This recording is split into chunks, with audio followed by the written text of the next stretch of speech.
Hope আমাদের সংস্থা বিগত 5 বছর ধরে প্রান্তিক মানুষের কাছে নিয়মিত প্রয়োজনীয় সাহায্য পৌঁছে দিয়ে আসছে।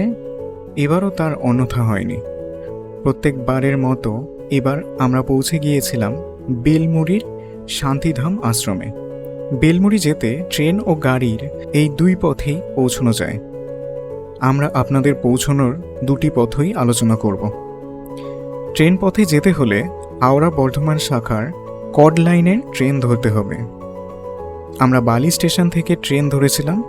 বেলমুড়ি পৌঁছতে আমাদের প্রায় 45 মিনিট মতন সময় লেগেছে।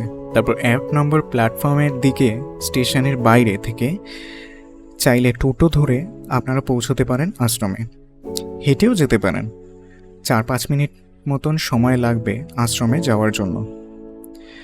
আর গাড়ি পথে যেতে গেলে ডানলপ থেকে বালি ব্রিজ হয়ে দুর্গাপুর এক্সপ্রেসওয়ে ধরে এগিয়ে যেতে হবে। এরপর মাকালপুর হাসপাতাল রোড থেকে বেলমুড়ি স্টেশনের দিকে যেতে হবে, অথবা স্টেশনের আগে কুলতলা স্টপেজ থেকেও যাওয়া যাবে। ডানলপ থেকে এই আশ্রমের দূরত্ব প্রায় 48 কিলোমিটার, যা গাড়িতে যেতে প্রায় 1 থেকে 1.5 ঘন্টার সময় লেগে যেতে পারে। আমাদের পরবর্তী পর্বে শান্তিধাম আশ্রমের আরও অনেক তথ্য নিয়ে আমরা ফিরব। ততক্ষণ লাইক, কমেন্ট এবং সাবস্ক্রাইব করতে ভুলবেন না যেন।